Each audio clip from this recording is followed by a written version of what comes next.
ایک شخص نے ایک غلام خریدا.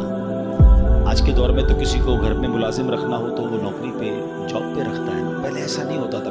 پہلے غلام خریدے جاتے تھے. انہوں نے غلام خریدا.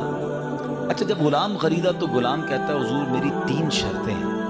اچھا بات بڑی عجیب تھی. غلاموں کی شرطیں نہیں ہوتی ہیں. آپ نے کہا اچھا تم بھی شرطیں لگاؤ گے, بتاؤ کیا شرطیں ہیں. تو کہتا ہے حضور پہلی شرط تو یہ ہے کہ آپ مجھے فرض نماز کے وقت منع نہیں کریں گے, نماز پڑھنے میں. اچھا وہ آقا بھی دیندار تھا, نماز نیک آدمی تھا. کہتا ہے ٹھیک ہے مسلمان ہوں, نماز سے کیوں روکوں گا, اوکے. کہتا دوسری شرط یہ ہے کہ دن میں جو چاہے کام لے لیں, رات مجھے آپ چھوڑ دیں. کہا ٹھیک ہے مجھے کام دن میں لینا, میں بھی رات آرام کرتا ہوں, تم بھی رات آرام کرنا. کہتا تیسری شرط یہ ہے کہ آپ مجھے اپنے گھر میں کوئی بھی ایک الگ سے کمرہ دے دیں گے تاکہ میں سیپریٹ رہوں. تو کہا ٹھیک ہے, میں نے بھی یہ سوچا تھا گھر میں بہت سارے کمرے ہیں, غلام کا کمرہ ہوتا ہے تو میں کمرہ دے دوں گا. شرطیں کوئی مشکل تھی نہیں, آقا نے ایکسیپٹ کر لی.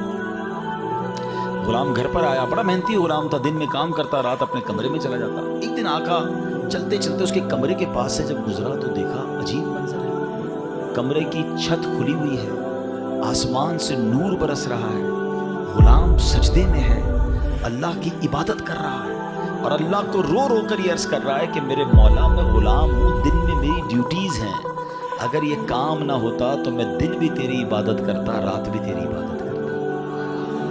آقا بڑا حیران ہوا کہ یہ میرا غلام کیا چیز ہے, ایسی عبادت, ایسا نور اور ایسی گفتگو.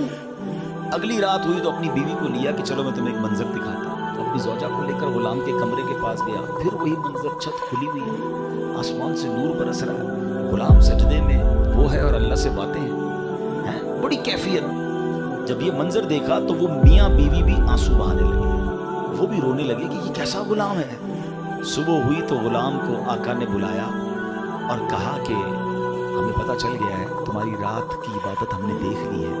تم اللہ سے یہی کہہ رہے تھے نا کہ یا اللہ میں مجبور ہوں, اگر دن میں بھی فارغ ہوتا تو تیری عبادت کرتا, رات میں تو تیری عبادت کرتا ہوں. تو ہم میاں بیوی نے فیصلہ کیا ہے کہ آج کے بعد تم آزاد ہو, جاؤ دن میں بھی عبادت کرو, رات میں بھی اللہ کی عبادت کرو.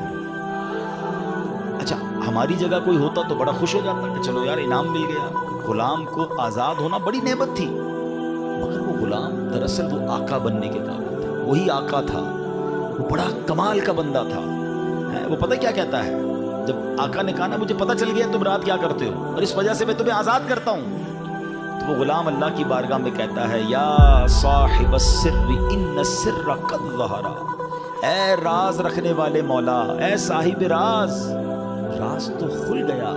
ولا اريد حیاتی بعد ما اشتہرا, اے اللہ میں اب راز کھلنے کے بعد زندہ نہیں رہنا چاہتا.